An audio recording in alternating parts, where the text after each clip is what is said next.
Welcome to Mindful Management, Creating a Trauma-Informed Work Environment, a podcast by Chefalo Consulting, where we share the knowledge, stories, and resources you need to create a trauma-informed culture that supports wellness, growth, and resilience. I'm your host, Shenandoah Chefalo.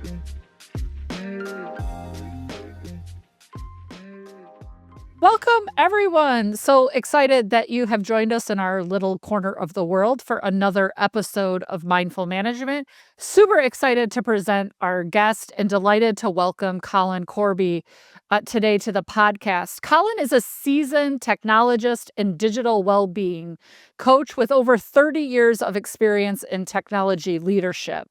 As the CEO of Technology Wellbeing Ltd. And the creator of the Digital Detox Coach, Colin has dedicated his career to helping individuals and organizations foster a healthier relationship with technology.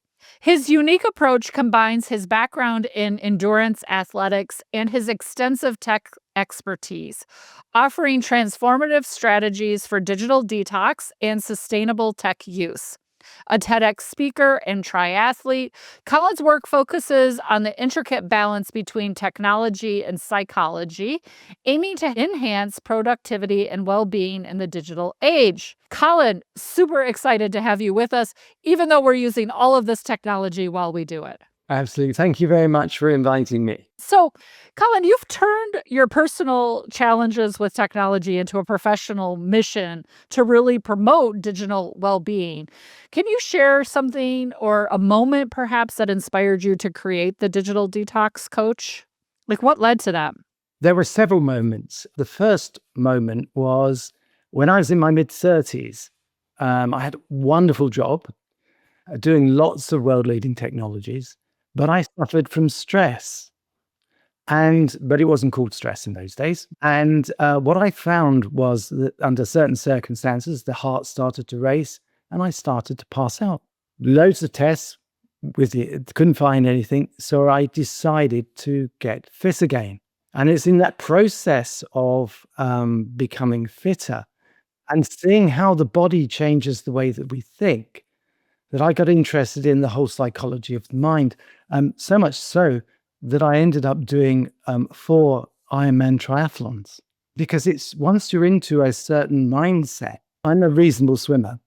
The other 2 things are very hard, but actually you can achieve them. And so I got very, very interested in just the way that we think changes what we can do. And then I had an opportunity, I think about 8 years ago, when I could leave the corporate world, which is wonderful. And I said, well, what do I like to do? I love technology. I love this whole idea of psychology of the mind and what you can do and how you think affects what you can do. And I'm on my smartphone all the time. Isn't that wonderful? Let's see the research behind that. And I just collided all those things together and come up with this. Well, this is all about sustainability as humans in the world of technology, because we have to use technology. And a lot of technology is wonderful.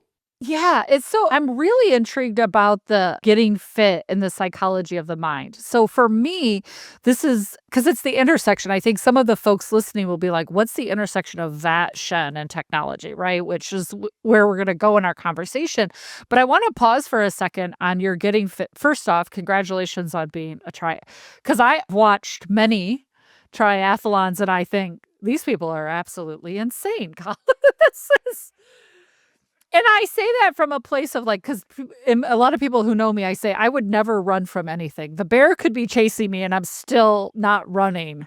Like, just eat me sounds like a better option than running from the bear. So because of that, when I kind of had my own health crisis, which was dealing with some of my stuff from my childhood, right? Like being a kid who was in the foster care system, dealing with some of that, I found my way to hiking. And I say this very often, the first mile of every hike is the worst. I hate it. I hate every first mile is the worst. By the time I get to mile 2, I feel like I could go and never stop, right? And I talk to a lot of runners who say kind of something similar. It's like, the starting is the hardest part. And then that led me to climbing Kilimanjaro, right? Because it was this idea, just like in triathlons, of like, can I push myself further and further and further? And there was something that I found in those hikes where the mind quieted. And in fact, my next book coming out is called Hiking for Stillness, that you can begin to control almost what it feels like is going on. But also the pain reaches a certain point, but it doesn't get any worse. There's a maximum amount of pain, which is an interesting piece. So I feel like we could talk about your experiences as a triathlete and compare those, because I think that physical piece is so important to people. Whenever the word detox comes up in any sentence, right? Like, how are we physically moving our bodies? It's such a critical point. It's really, really important. So the reason, well, first of all, the definition of a detox. A detox, some people think, well, that's in a whole week away in nature or a weekend away in nature. But actually, it's as short as 20 seconds. You're looking at a screen, you look at something in the distance for 20 seconds, or it's a 10 to 15-minute rest and recovery break while you're at work. So it's and everything in between. Because and certainly in the UK, and I'm sure it's the same is true in the US, by 2030, we'll be 35% less active than the 1960s. And so it's not just because of online technology. It's been happening for some considerable time. So we're just, generally speaking, not getting enough exercise, and that has consequences. And it accounts for the same number of deaths in activity as smoking. One of the questions I wanted to ask you is like, what are some common misconceptions about digital detox? And you sort of mentioned like, it doesn't have to be a week-long silent retreat where we don't talk and we have no access to anything. But what are some other maybe misconceptions or myths that we're holding on to? So the first misconception is, well, if you believe in digital detox, then obviously you don't want to be online. And you're almost like, anti-technology. And that's clearly not the case.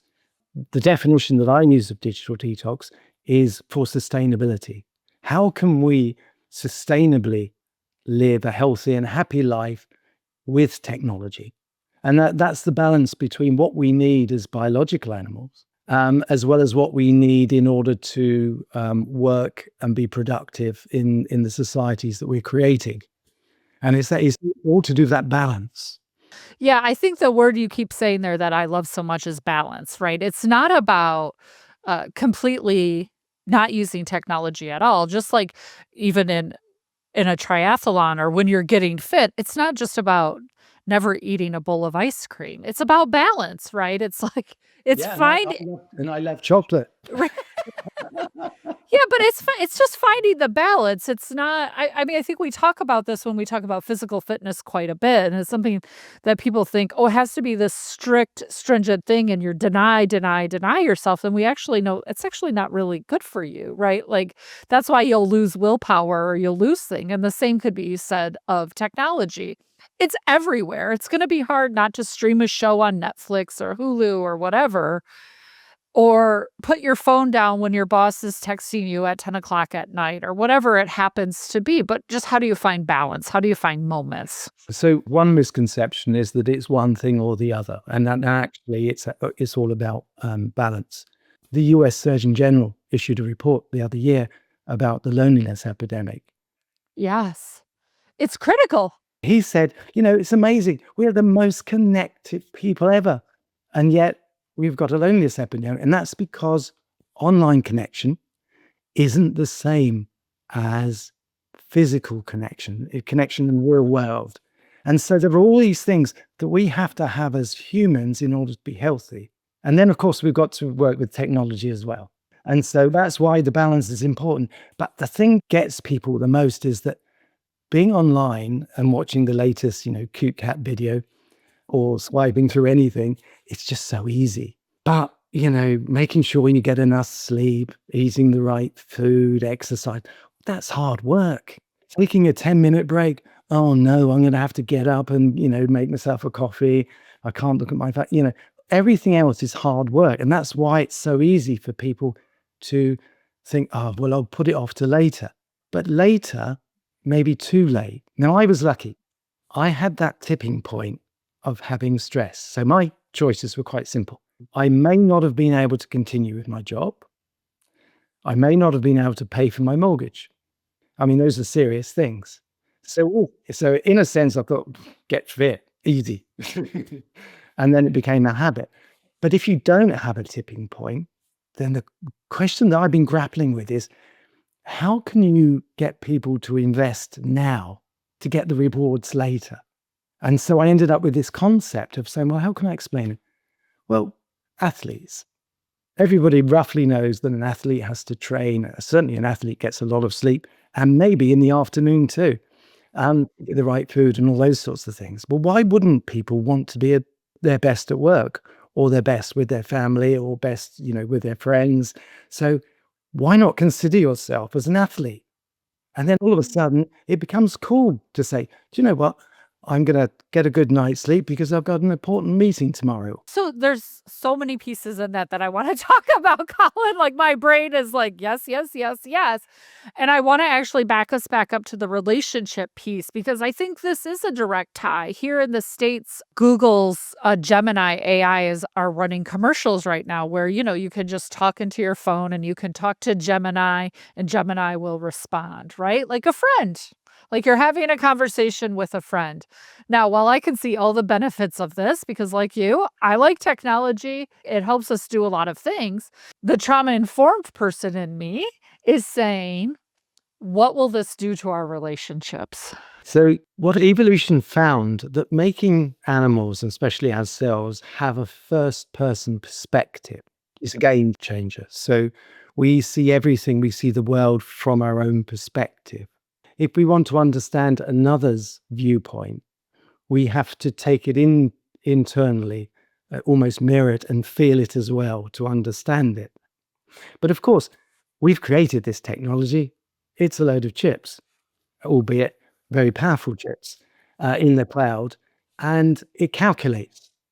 And the reason why it comes up with such brilliant answers is the massive amounts of computing power, and it calculates things. So, but the danger is we've got a propensity to project things. So we project characteristics. So if an AI is responding in a way we might think a human might respond, and they can do that now, we then project onto them certain human aspects that they may actually care about what it is they're saying. Or there may be some meaning, or they may have other attributes that humans would have. They may certainly have the bad ones, but the good ones. Yeah, exactly. So I'm wondering, Colin, can you maybe share with us someone who's been to some of your workshops, been through some of your coaching sessions, maybe an example of a transformation of trying to do that detox? Is there a success story you could share with us? So general detox success story is that people come to me and they say, I've got all these pressures, I've got all these pressures. And you ask them to explain what it is that they're having difficulties with. And what turns out is that actually the digital side of it isn't really the problem. It keeps coming up that actually it allows them to put off something much more important. Now, that much more important thing could be a relationship thing. That much more important thing could be, a fact that they have to retrain, that their job has changed and they need to retrain and they have to keep doing it, and it takes effort. They're not really happy about how they look and feel anymore. And so the smartphone and technology becomes like a comfort blanket. And that's happened quite a few times. We don't often like to be left with our own thoughts. Now, the great thing about swimming is you can't take your phone with you. I recently detoxed for 6.5 hours while I swam 11 miles of Lake Windermere in Cumbria in August. That was a good detox. I was glad that finished. We don't like to be alone with our thoughts. And even if we're watching the telly with, our partners or our friends, it's amazing how many people have their phones off and they're not actually present. And half the conversation is, what did he say? Oh, where's he from or she from? And so we're losing that. Or if you're in a restaurant, I love the restaurant scenes when you've got a family together and everyone's looking at their phone. A lot of that is to do with this feeling that we have to be busy. We can't be, still. And the other thing is about attention. So I know Professor Gloria Mark has done a lot of research on attention spans. And with information workers, I think she measured it at 47 seconds per screen now, and about 25 minutes to get back to where you were before. So our attention spans have also shortened. And attention spans then rolls over to focus and attention at work, or when we're studying, or if we're having a conversation. Well, we're having a conversation now, but if we're having a physical conversation, it'd be much easier for me to get all the body language as well. And we'll end up talking in half-finished sentences. And where is this going and what does that mean? Yeah, so the busyness piece, I think for me just resonates immensely. Someone sends you a text and you got to respond right away, or an email, and that need to like, got to do it right this second, got to respond, got to take care of this. And avoiding being alone with our own thoughts, right? So I'm wondering, do you have any recommendations or practices for busy professionals to balance tech use? Like, what are little things, these little spaces? Because even as I heard you talk about the restaurant scene, I'm like, right there's a detox. Could I leave my phone in the car? Is that when I enter a restaurant? But like, what are the things you recommend for people to think about? So this applies to people who are in an office, or if you're at home, it doesn't matter. Getting in these 10 to 15-minute rest and recovery breaks. That's what they are, though, rest and recovery breaks.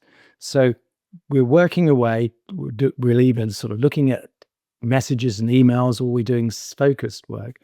At regular intervals, we get up, we make ourselves a coffee, but we don't reach for our smartphone. If we have the opportunity to go and talk to somebody, or if we're working from home, to be able to look out onto the garden or in another space that doesn't have online technology. So it's the rest and recovery breaks. In fact, Microsoft Research did a study on back-to-back video conferences, and they found that if you did the back-to-back video conferences, you just get accumulation of stress. So they incorporated a feature into Outlook that, you can put a 10 to 15-minute break in between the two because it's more productive. So just that simple thing. But the other thing about work is boundaries, because all our boundaries have merged, is to have some really set boundaries.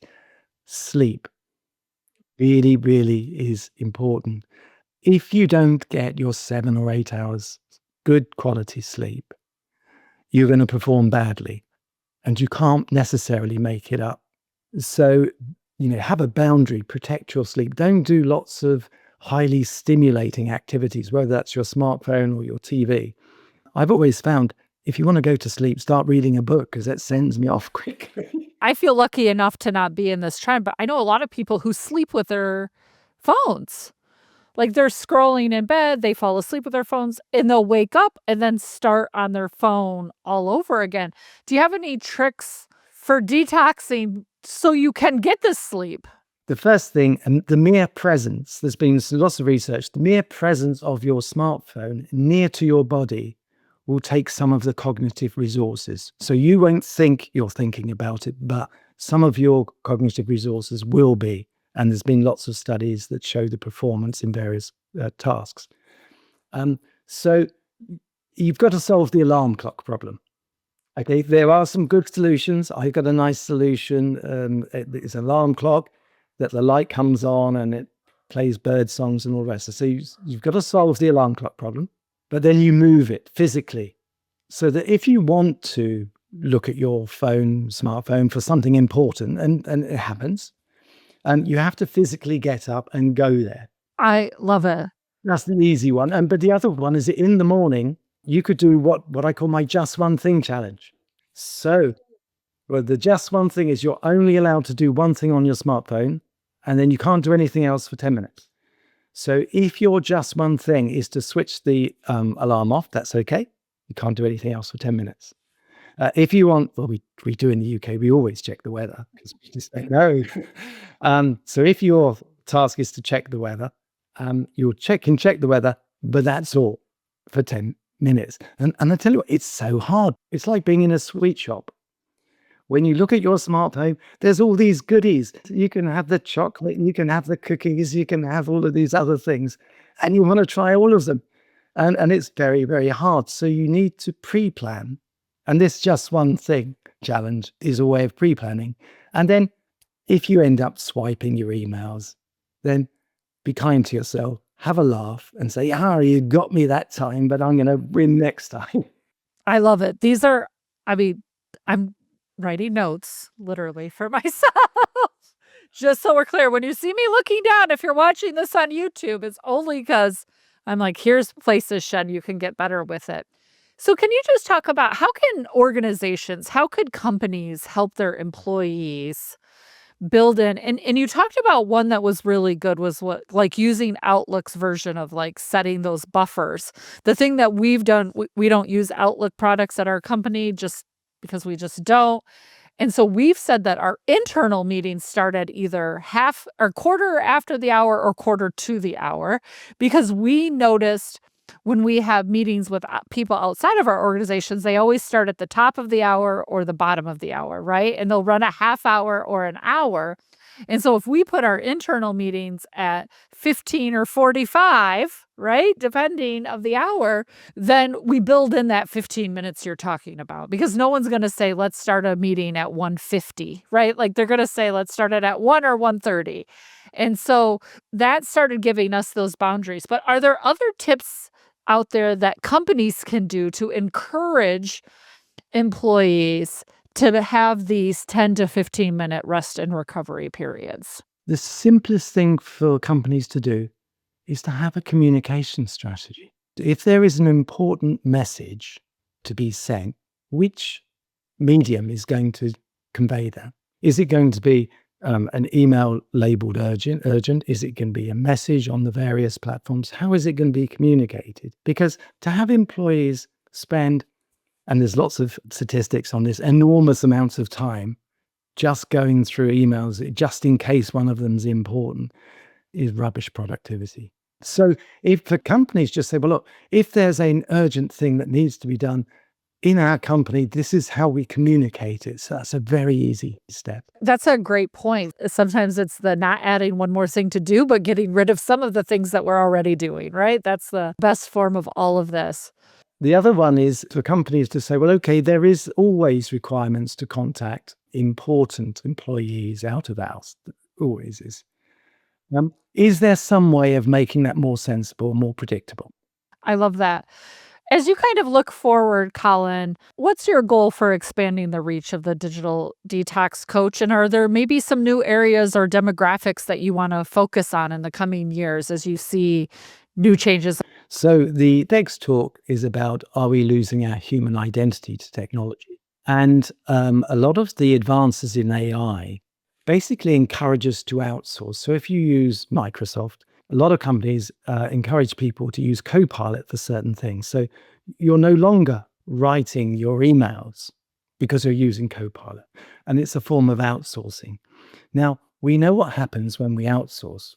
When we use a sat nav, we know how to go left, right, or however to get to the destination, but we don't really know how we got there. And if we didn't have the sat nav, we couldn't do it again.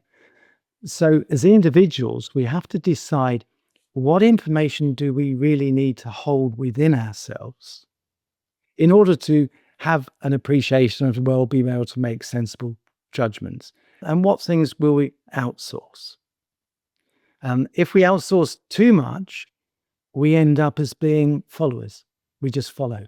And AI, anything that could be measured accurately can be automated.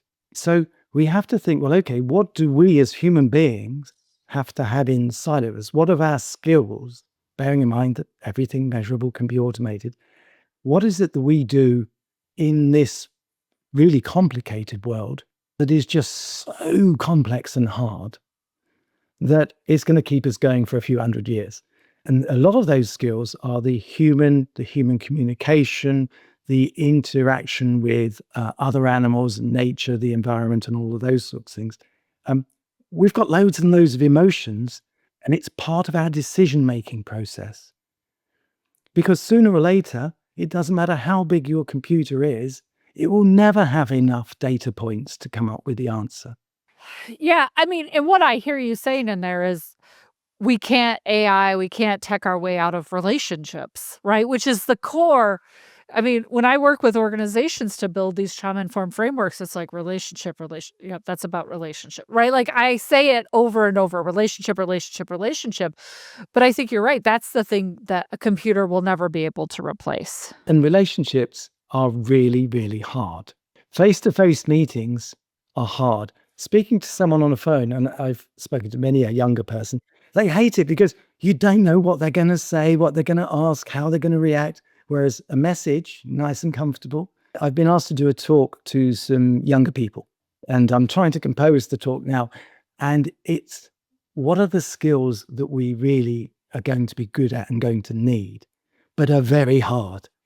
And it's the relationships and understanding ourselves and our own self-care, and then being able to understand others. And that's going to be such a key skill.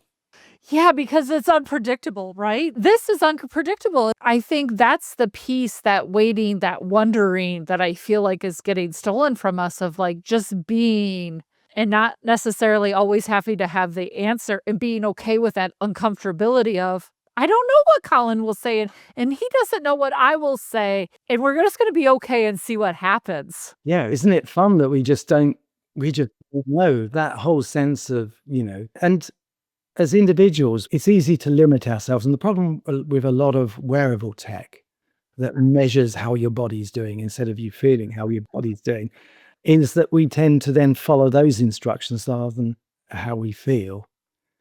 And we really do need to be in touch with how we feel, because that gives us a clue to how someone else might feel. This has been eye-opening for me. I hope it's been just as eye-opening for our listeners.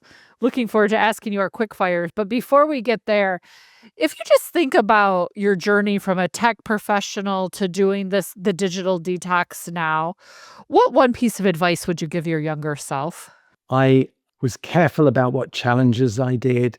I was a bit quiet and timid, like a lot of young people are. And if the thing I tell myself is, do you know what? Just have a go. Speak to that person. Try that thing. Be prepared to make mistakes, because you will be all right. I say this all the time. Mistakes is where you learn. You learn nothing in perfection. There's nothing to be learned in perfection. And it's the mistake that always, at least for me, at least in my life, there perhaps are exceptions out there somewhere. But for me, I've never learned anything when I've gotten it right, but I sure have learned a lot when I've messed it up completely. It's not fun. It comes with pain, but when I mess it up completely, I sure do find out a lot about myself. Colin, I can't wait. What's the latest book, TV show? What's the media that's gotten your attention? What are you hooked on right now? So I read a lot of books, but they tend to be all on the mind, neuroscience. We love it. Everyone will love that who's listening. There's one I read earlier on that just stood out this year, and that was called The Balanced Brain. And that was done by a Cambridge doctor. We'll find it. We'll put a link in our show notes for everyone. Yeah, I can send you the link. And the other favorite book the previous year was Being You by Anne Hill Seth. And I refer to that in the podcast. And that's all about consciousness. And in the book, he thought, he came to the conclusion that consciousness was an evolutionary concept of life. You needed to have this first person experience. And then the consciousness that we see is actually a controlled hallucination of the world. It's not exactly as the world is, but it's what it is for us as a species. I mean, the dog sees it differently because it smells, and animals see it different. And that was just a lovely book, a very easy read. I love it. This is part of the best part of being a podcast host is everyone gives you all the books you need to read and you don't have to go figure it out for yourself. So if we invited you to a dinner and you could not bring your phone, Colin, and you could have dinner with any historical or contemporary leader, who would you choose? And what's the one question you would want to ask them? Oh, that's so hard because there are so many. Not having the phone is quite easy because I often forget it. A historical figure. Well, I'll do an easy one because I'm time constrained. I'd love to meet David Beckham.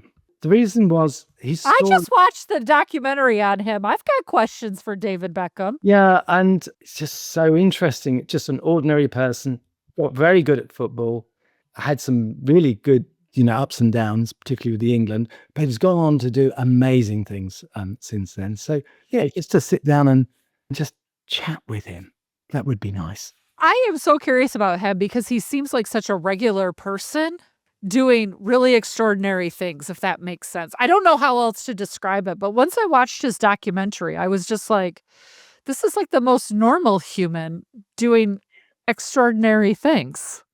And he's gone through continuous learning, continuous changes, continuous new experiences, challenges.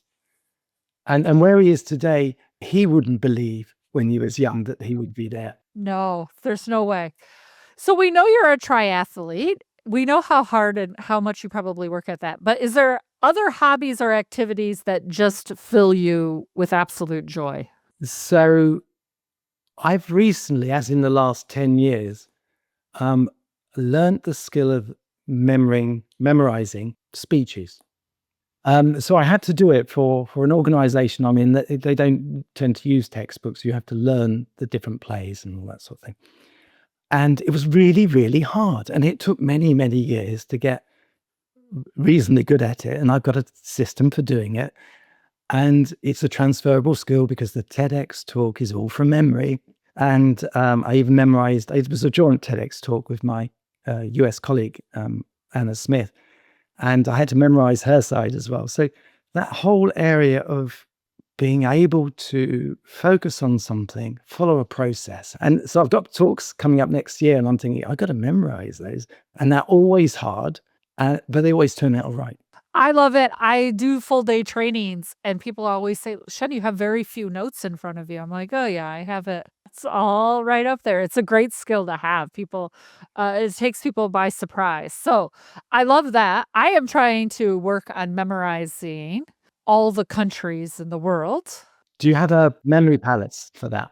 Yeah, I'm trying. So I'm doing it by continent. So I'm working my way through and it works okay until a new country gets independence and changes its name.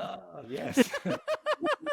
So it's a thing. It's because it's a movable target, right? Like, I'm not quite fast enough to get it before a new country gains independence and changes its name. And so, but I'm working on it. It's something fun I'm working on.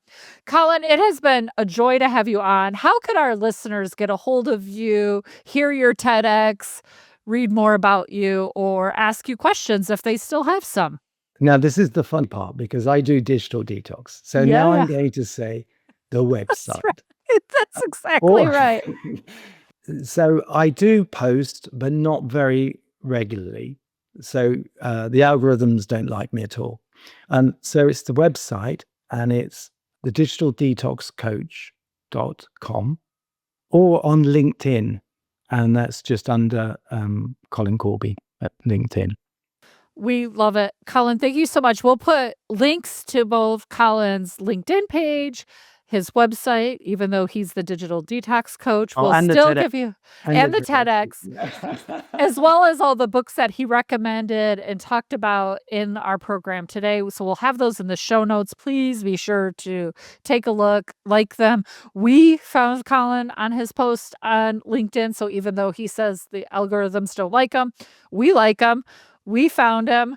We liked what he was talking about and said, we want to know more about what you're doing. So please go do that. Thanks so much for tuning in to Mindful Management, Creating a Trauma-Informed Work Environment. We hope that you found these tips and tools useful today. If you need more resources, more free tools, head over to chefaloconsulting.com. If you've enjoyed today's discussion, show your support by liking, commenting, following, and reviewing the episode on your favorite podcast platform. It could maybe be the one task you choose today. If we listen to Colin and everything he taught us, you could just like us. That could be your task for the day or the morning. But as always, we love to hear from you, your reviews, your thoughts, what you're thinking about. We want to know. Please listen to us and then take a detox. Go for a swim, go for a jog, go for a bike ride, go be out in nature. Until next time, thanks for joining us. Colin, thanks again for joining us. Thank you for having me.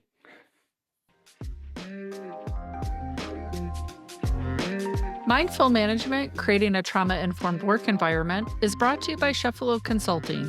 To learn more about Chefalo Consulting and our trauma-informed change management and professional development solutions, please visit chefaloconsulting.com. That's Chefalo, Chefalo, consulting.com. Make sure you don't miss these transformative conversations by subscribing to Mindful Management wherever you get your podcast. Thanks for listening. And remember, change happens one step at a time.